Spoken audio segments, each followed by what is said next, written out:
The biggest names in sports are all on IsraelSportsRadio.com. HomeForTrip.com. What is HomeForTrip.com? HomeForTrip.com is the leading directory for holiday rentals in Israel. With a portfolio of luxury apartments verified by us and account managers who speak your language. HomeForTrip.com. Apartments are choice locations in most vibrant neighborhoods of the city. Your luxury vacation home awaits you in Tel Aviv on the Mediterranean Sea or in Jerusalem in the Holy City. Come home and relax in Israel. Start planning your Israel vacation in one of our special apartments. Go to our website and see availability in Tel Aviv and Jerusalem. HomeForTrip.com.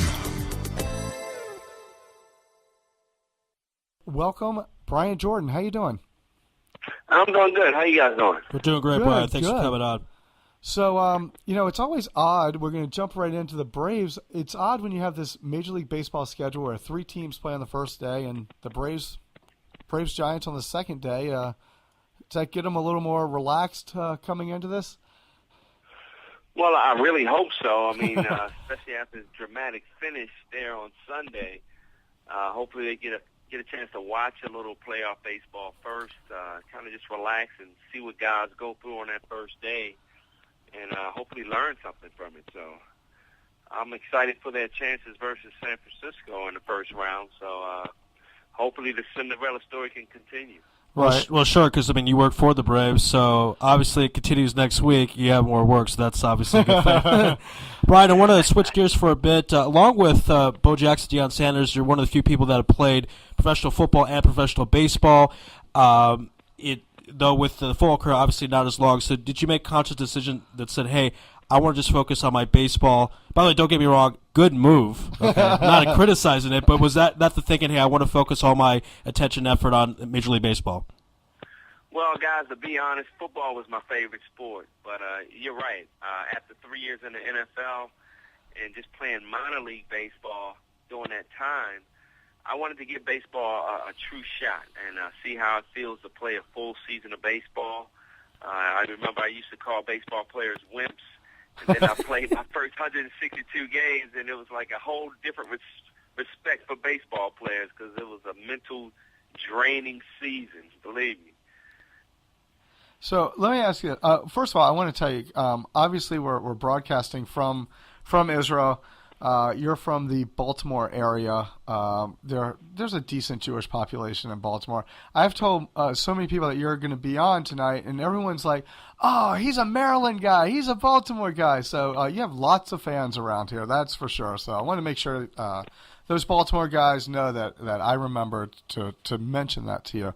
Oh, great. Now, let me ask you, because are you working with Gwinnett also?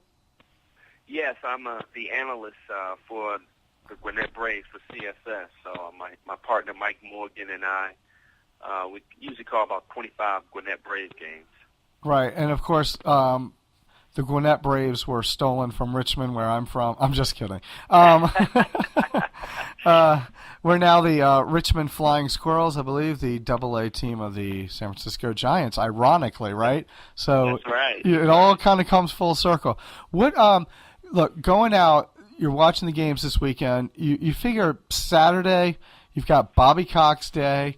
It's 0-0 going into the 6th. We're watching. We're staying up all night here to watch, and then it all kind of fell apart. Sunday must have been an interesting day. We had somebody actually call us that was at the game on Sunday. How's Bobby doing? Well, I'll tell you what. I'm quite sure he needed some blood infusions and everything else that Sunday because I think we all had heart attacks during that game.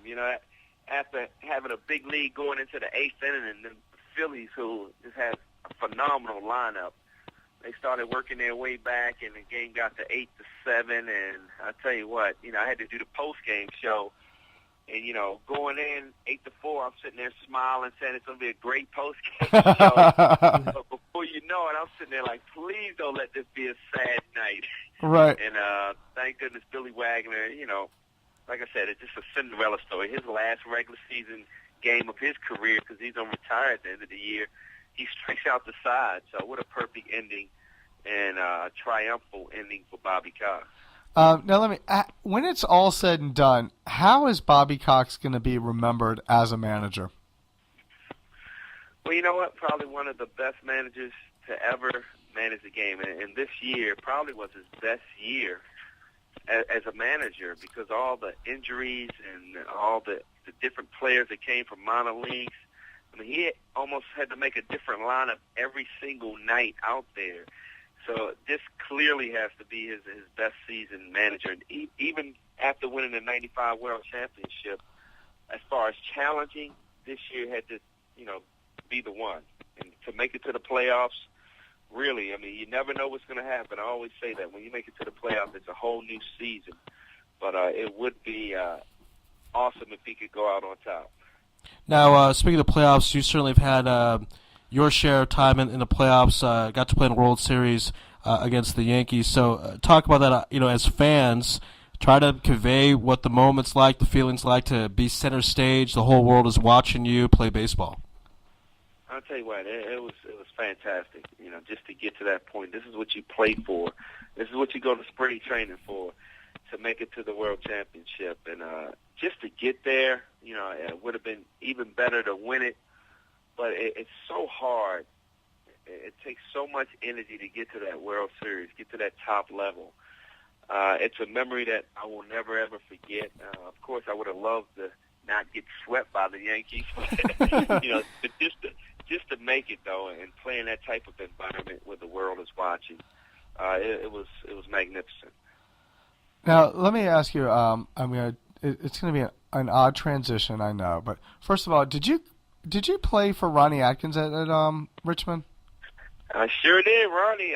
Matter of fact, I just saw him 2 weeks ago when I went back to Richmond to open up the new stadium on campus. Oh, really?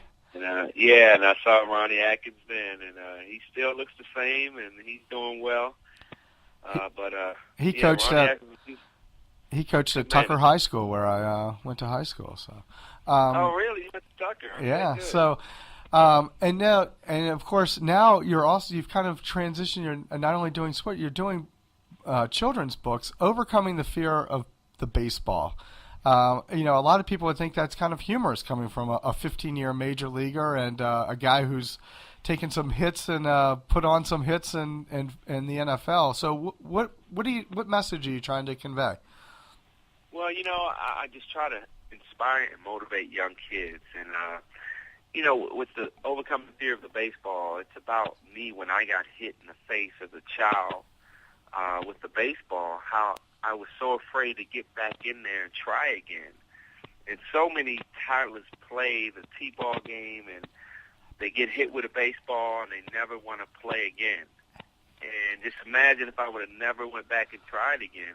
I would have never played 15 years in the major league. So really just conveying a message to kids to get back in there and try again. Never be defeated. You can't give up. You got to keep trying. And you never know what's going to happen in life.